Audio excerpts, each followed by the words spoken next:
Hello everyone, good evening. You're watching Awaz News. I'm Kubrali, bringing you today's latest top stories of Canada. Two models of children's and youth helmets sold across Canada are being recalled due to the risk of head injury. In a recall advisory, Health Canada says consumers should immediately stop using two models of outdoor master-branded helmets.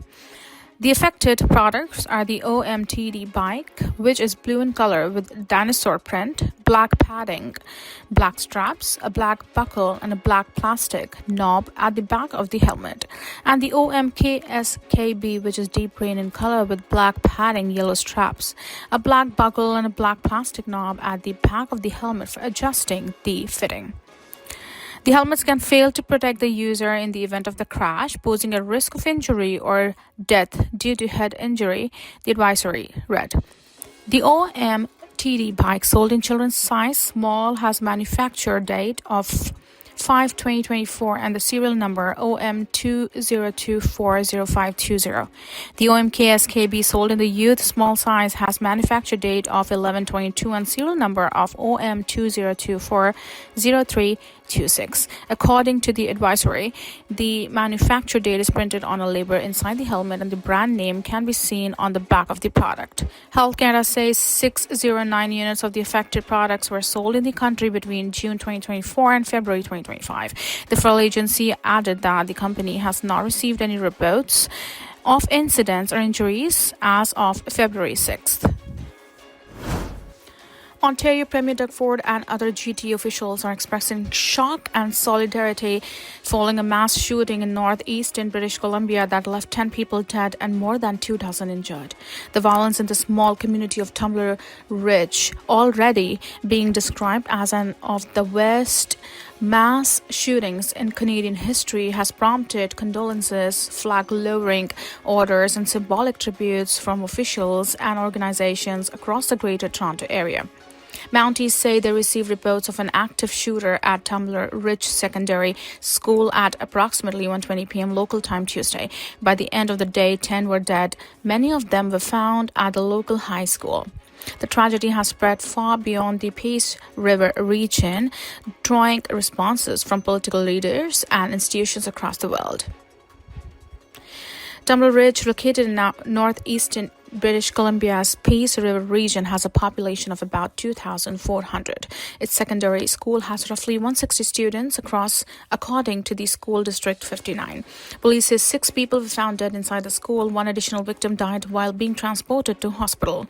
2 others were airlifted from the school under serious injuries. Approximately 25 additional people were treated at a local clinic for non-life-threatening injuries. 2 more victims were later found dead inside a home police believe is connected to the shooting. Officers are continuing to search additional homes and properties to determine whether anyone else may have been harmed. In a statement posted on social media, Toronto Mayor Olivia Chow expressed her gratitude to the first responders who arrived within 2 minutes and saved lives through their courage.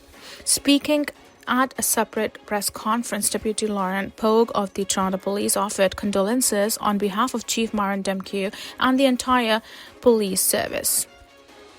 One Ontario Mayor, Stephen Del Duca, called the news absolutely heartbreaking in a statement posted to social media. In Toronto, the CN Tower said it would dim for 5 minutes at the top of each hour Tuesday night in honor of the victims. The Toronto Blue Jays also issued a statement expressing condolences. Peel Regional Police say a 41-year-old suspect wanted in connection with the murder of a man in Brampton in 2024 has now been arrested. The fatal shooting occurred near Kennedy Road and Stafford Drive at around 4 a.m. on May 11, 2024. First responders located the victim at the scene suffering from gunshot wounds and transported him to a trauma center where he later succumbed to his injuries, police said in a news release issued Wednesday. The victim was subsequently identified as 43-year-old Diane Gordon of Toronto. A Canada-wide warrant was previously issued for the arrest of Vinardo Winteria Morris in connection with the case. On February 9, 2026, police said 41-year-old Morris was charged with first-degree murder. He was held pending a bail hearing, police noted. Anyone with any further information is asked to contact investigators with the Homicide Bureau at 905-453-2121 extension 3205, the news release read. A new fraud phone scam perpetrated by suspects claiming to be a representative from the local Crown Attorney's office is making its rounds in Niagara Region, police said. In a news release, the Niagara Regional Police Service warned that the scam, which has been reported in other jurisdictions, is now impacting residents in Niagara. The call display appears to show the legitimate phone number of Crown Attorney's office, the news release read. Callers may also use the names of real Crown attorneys and claim to be associated with the Canadian Anti-Fraud Centre, identifying themselves as Officer Sean Diaz. Police said the suspect alleges that the person on the other end of the line has been a victim of identity theft and tells them to make payments using what are described as government-approved ATMs. Those machines, police said, are actually Bitcoin machines. Police said members of the Crown and the Canadian Anti-Fraud Centre would never contact individuals to direct them to make payments of any kind. Police said that the members of the public should not assume the caller ID is accurate or the numbers provided during a call in a text or in an email are accurate. Residents are also urged not to click on the links or accept call transfers. One firefighter was injured in a blaze at an auto shop in Etobicoke early Wednesday morning. It happened at a building on Tupper Avenue near Horner and Kipling Avenue shortly after midnight. Toronto Fire said crews arrived to heavy flames coming from the roof. Crews were able to get the fire under control, and during the response, one firefighter was injured. They were taken to hospital with minor injuries, paramedics said. No occupants were in the building at the time. Fire investigators have been notified, Toronto Fire said. Crews remain on scene to monitor for hotspots. Police in Guelph, Ontario are asking residents to reconsider letting their children play with their old cell phones after 911 was called more than 120 times on Sunday. Police say the same phone called the emergency number at least 129 times between 4:40 p.m. and 9:30 p.m.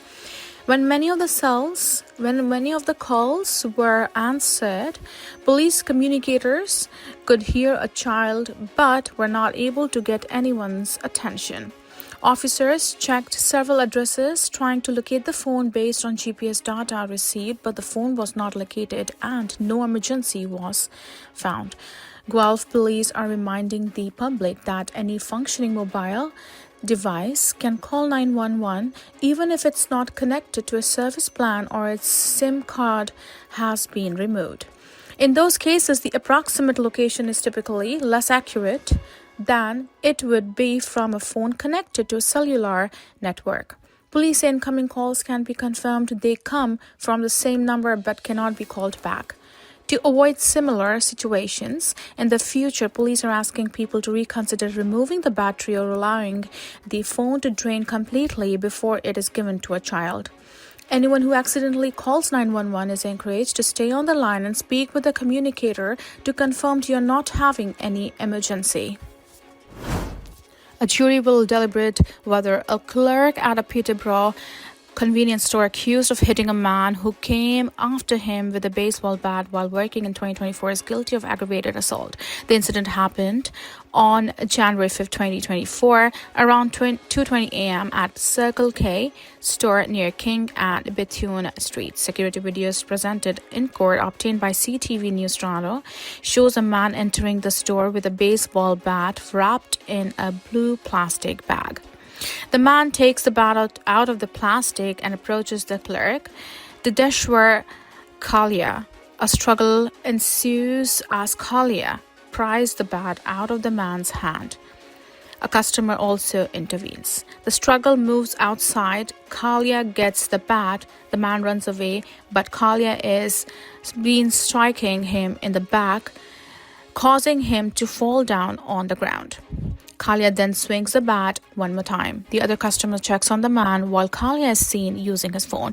In court on Tuesday, the judge said Kalia testified during the trial that the man who came in said to open the till or I will kill you and was hit on the head. The judge said Kalia also testified that the man later threatened him, saying he had a knife. The court heard Kalia ended up with the concussion while the man suffered multiple skull fractures. The Crown's argument centers around whether there was a need for Kalia to defend himself after he got the bat.